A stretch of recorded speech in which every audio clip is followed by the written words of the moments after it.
ये फैसला पहले ही हो चुका है कि 22 जनवरी 2024 को राम मंदिर का उद्घाटन होने वाला है। मुसलमानों, हम इस खुशी में शामिल हैं। देश के प्राइम मिनिस्टर ने खुद ये कहा कि भारत के पूरे 140 करोड़ लोग, 140 करोड़ जनता इसमें शामिल होंगे और दीपावली मनाएंगे।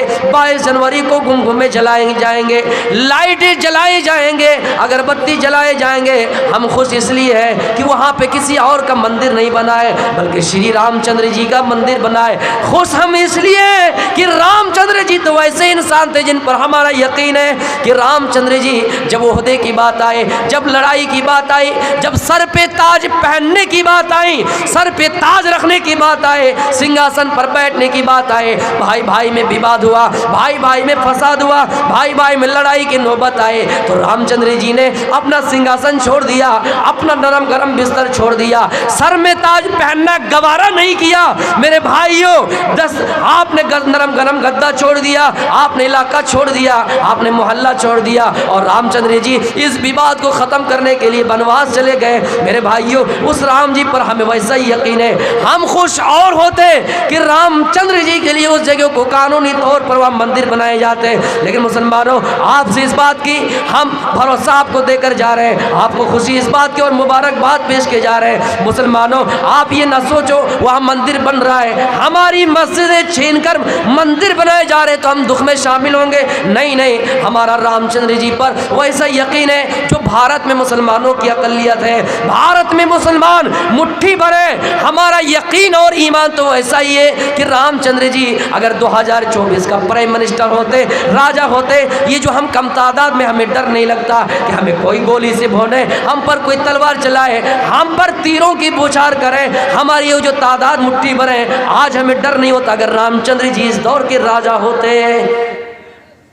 कौन केस करेगा, कौन मुकदमा करेगा? मेरे भाइयों, सच्चाई बयान करने वाला मुसलमानों से ज़्यादा कोई नहीं है। शामिल है हम खुशी में, लेकिन हाँ, आपको मालूम होना चाहिए भी कि आप उस दिन सतर्क रहिए। हो सकता है कुछ अनवक्त आपके ऊपर लाठी चार्ज करें, हो सकता है जय श्री राम का नारा देकर आपको बहकाएं, लेकिन आपको बहका में नहीं आना है, आपको जज्बात में नहीं आना है। मुसलमानों, इस्लाम तो शांति का मजहब है, शांति का दर्ज देता है। इस्लाम अमन व अमान का दर्ज देता है। इस्लाम का माना ही अमन व अमान, इसलिए हम शांति बहाल रखें, हम भी कोई फसाद न करें, हम भी उनके मुंह न लगे। हाँ मुसलमानों, अपने ज़मीरों पर झांक कर देखना है, अपने गरीबान में झांक कर देखना है। जो हमारी अंदर कमियां हैं, हम इनको पहले पूर्ण करें और ये सोचे हाँ, हम किसी पर तो गलत इरादा नहीं रखते हैं, हम पर इल्ज़ाम लगाए जाते हैं। लगाने दीजिए, आप सब्र कर लीजिए। अल्लाह फरमाता है, हेलो मुसलमानों, हम तुम्हें सल्तनत देंगे,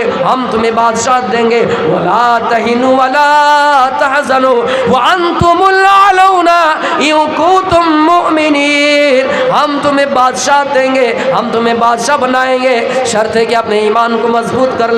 मेरे भाइयों, हाँ, इल्ज़ाम लगाने वाले इल्ज़ाम लगा रहे हैं कि वहाँ पर मंदिर तोड़कर मस्जिद बनाई गई। मेरे नबी तो वो है जो यतीम बच्चों से ज़मीन फ्री में नहीं ली है। फिर उस नबी की उम्मत कैसे ये गवारा कर सकती है कि किसी के घर को तोड़कर वहाँ अपना घर कायम किया जाए और फिर अल्लाह का घर बनाया जाए? मेरे भाइयों, अगर ये कोई चीज़ अगर किसी भाई के पास है, किसी भाई के दिल में है, किसी भाई के जहन में है, तो इस चीज़ को अपने जहन से उतार दीजिए। हमने एक चीज पढ़ी कि जाकी रही भावना जैसी, प्रभु मूरत देखी तिन तैसी। आए मेरे भाइयों, मुसलमानों को आतंक समझने वालों, मुसलमानों को आतंकी का संगठन से जोड़ने वालों और मुसलमान को दहशतगर्द कहने वालों, सुनो, जाकी रही भावना जैसी, प्रभु मूरत देखी तिन तैसी। इस मंत्र से साफ होता है हम जिसको जिस दृष्टि से देखेंगे हमें वैसा ही नजर आएगा। इसलिए किसी के जहन में ये बात भरी हुई है, ये गंदी सोच है कि मुसलमान आतंकी संगठन से जुड़ा हुआ है, तो इस सोच को निकाल दीजिए। मेरे भाइयों, अल्लाह के नबी तो वो थे, किसी यतीम बच्चों से वो जमीन फ्री मिलेगी। जैसे दान करे यहाँ कोई तो हमारे ऊपर लेना जरूरी है, वाजिब बनता है, लेकिन आपने उस जगह पे नहीं। मेरे नबी जैसा आइडियल कौन है? हज़रत आयशा कहते काना खुलुकुल कुरान, अल्लाह के नबी का अखलाक कुरान है। कुरान में जिस तरह कुछ गलत नहीं, आपकी पूरी ज़िंदगी पड़ जाए। मेरे प्यारे साथियों, वल तंजुर नफ्सुम मा क़द्दमत लिग़द, हर इंसान को गौर करना चाहिए, हर नफ्स को गौर करना चाहिए कि उसने आने वाले दिन के लिए कौन सी तैयारी कर रखी है।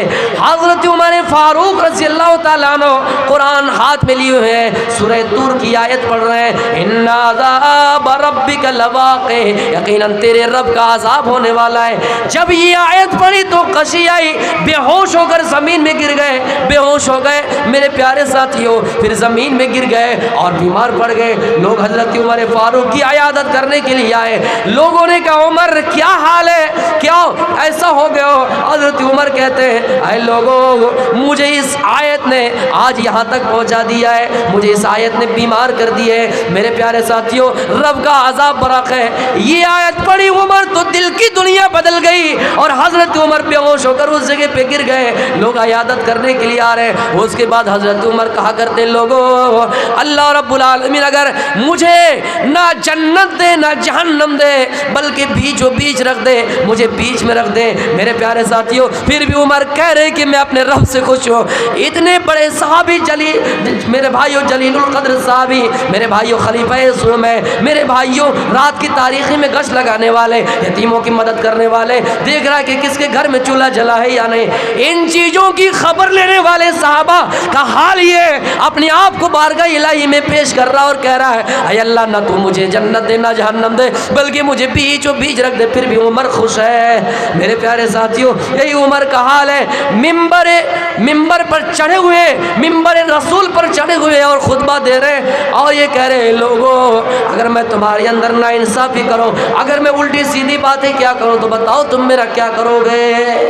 एक नौजवान खड़े हुए और कहा है उमर, मैं आपकी तलवार छीन के आपको ही सूत दूंगा, आप पर ही वार कर दूंगा। हज़रत उमर खुशी मना रहे हैं और कह रही अल्लाह, तारीफ़ है तेरी ज़ात की, शुक्र है तेरा, अय अल्लाह के नौजवान दुनिया में आज भी जिंदा है, जो इस्लाम को बचाने की खातिर, मेरे भाइयों इस्लाम को बचाने की खातिर आज भी इंसान जिंदा है, आज भी तेरा नौजवान जिंदा है। उमर अगर गलती करे, उमर की इस्लाह करने के लिए, उमर को सुधारने के लिए तेरा नौजवान जिंदा है, सलाम करता हूँ। मेरे प्यारे साथियों, अपने आप को पेश कर रहा है और कह रहा है लोगों, मुझसे अगर कुछ गलती हो जाए तो तुम क्या करोगे? जानबूझकर अगर गलती करो तो क्या करोगे? मेरे भाइयों, ऐसे सहाबी जिनके ऊपर, जिनका हम नजरें उठाकर भी नहीं देख सकते हैं, अगर दुनिया का छोटा से छोटा MLA बन जाए, मेंबर बन जाए, मुखिया बन जाए, समिति बन जाए, सरपंच बन जाए, आंख उठाकर बात करने की हिम्मत नहीं होती है। हज़रत उमर खुतबा दे रहे हैं, लंबे तड़ंगे आदमी है, लंबी शलवार है, लंबा कुर्ता पहना हुआ है। एक साहबी खड़े हुए और कहा उमर अपनी तकरीर बंद करो, अपना वाज़ नसीहत बंद करो, अय उमर अपना खिताब बंद करो, पहले अपना हिसाब दो, ये जो तुम्हारे पास कुर्ता आया कहाँ से आया है? 1 मीटर कपड़ा हमें मिला था, उससे तो कुर्ता नहीं बनेगा, और आप तो ऊपर से लंबे तड़ंगे आदमी कहाँ से बना है? हम और आप कौन होते सवाल करने वाले? कर ही नहीं सकते थे।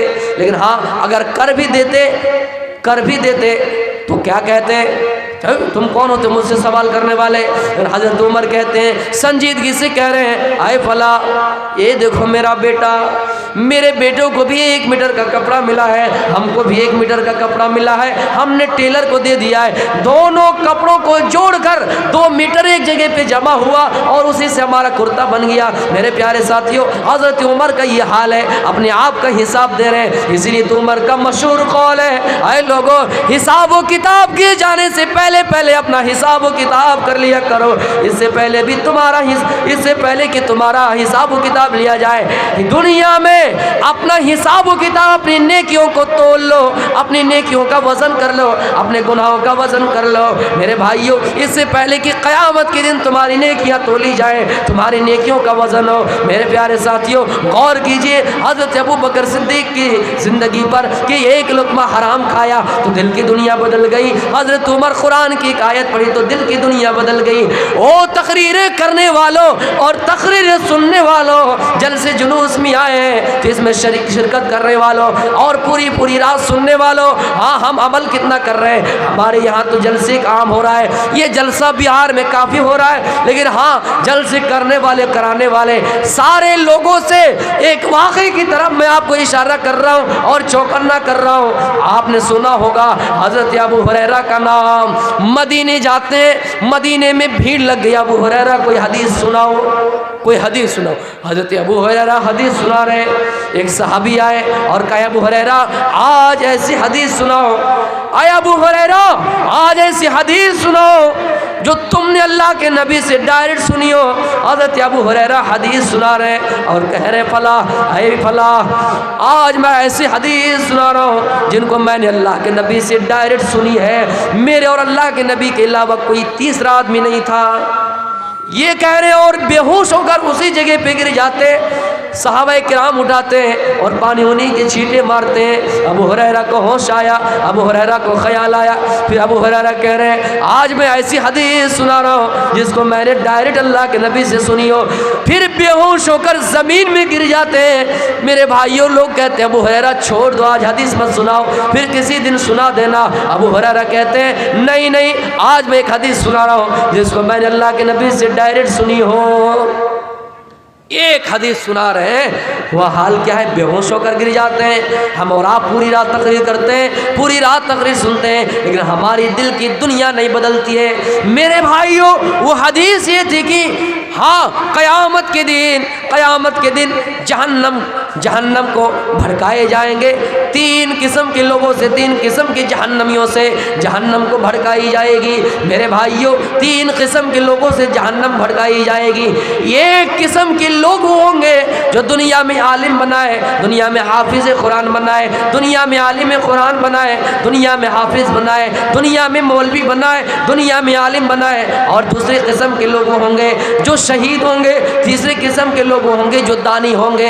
अल्लाह आलिमों से पूछेगा बताओ दुनिया में तुमने क्या किया। आलिम का जवाब होगा कि हाँ दुनिया में हमने इल्म सीखा, उस पर अमल किया, दूसरों पर भी उसको अमल कराया।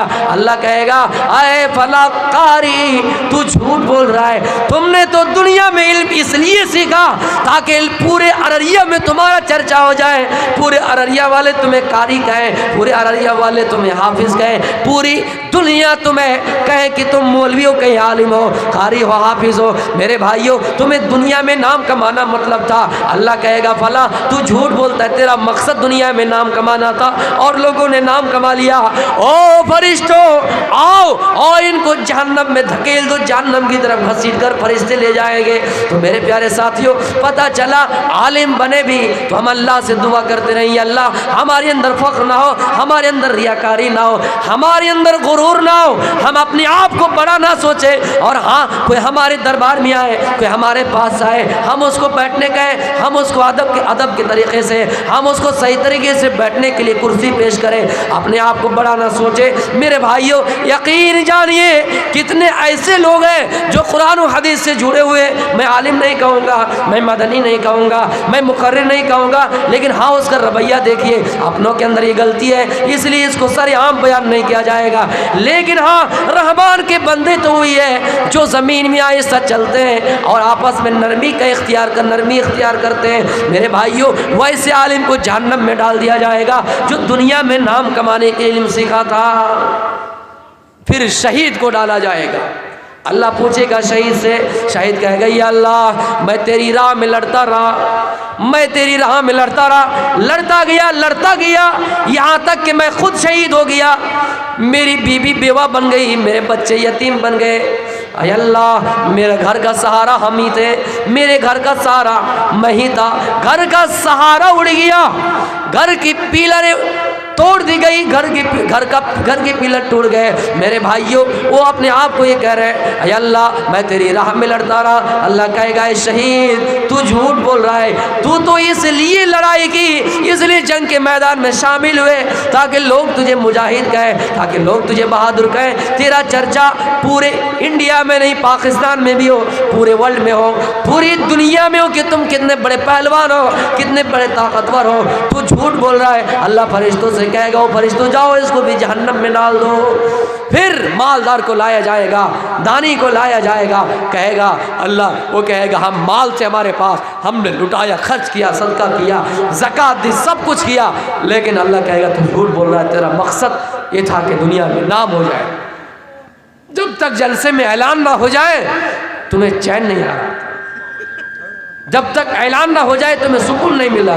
तो मेरे भाइयों, एक हदीस सुनाने से अबू हुरैरा बेहोश हो गए। आइए दो वाक़या औरत के सिलसिले में कहकर मैं अपनी तकरीर ख़त्म करूँगा।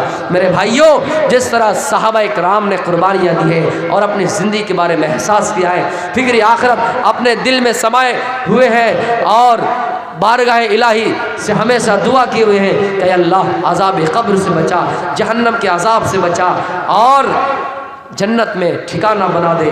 उसी तरह सहाबिया ने भी कुर्बानियाँ दी। सिर्फ मर्द हजरात ने ही कुर्बानी नहीं दी है, बल्कि औरत ने भी कुर्बानियाँ दी है। मेरे भाइयों, एक चीज़ गौर से सुनिए, यकीन जानिए, जब तक और जिस हाल में रहें, इत्तक़िल्लाह है सुबह होता, जहाँ रहें, जिस हाल में रहें, हम अल्लाह से डरते रहें। अल्लाह ताला फरमाता है, जब इबादत करो तो ऐसे समझो, अंता अब्दुल्लाह कान्नका तरा फ़इन लम तकुन तराहु फ़इन्नहु यराक। जब इबादत करो तो ऐसा समझो कि हम अल्लाह को देख रहे हैं, हम अल्लाह को देख रहे हैं। ऐसा समझो कि अल्लाह हमारे नज़र में, हम अल्लाह की नज़र में है, हम उनकी निगरानी में है। इन्नहु अलीमुम बिज़ातिस सुदूर। मेरे भाइयों, और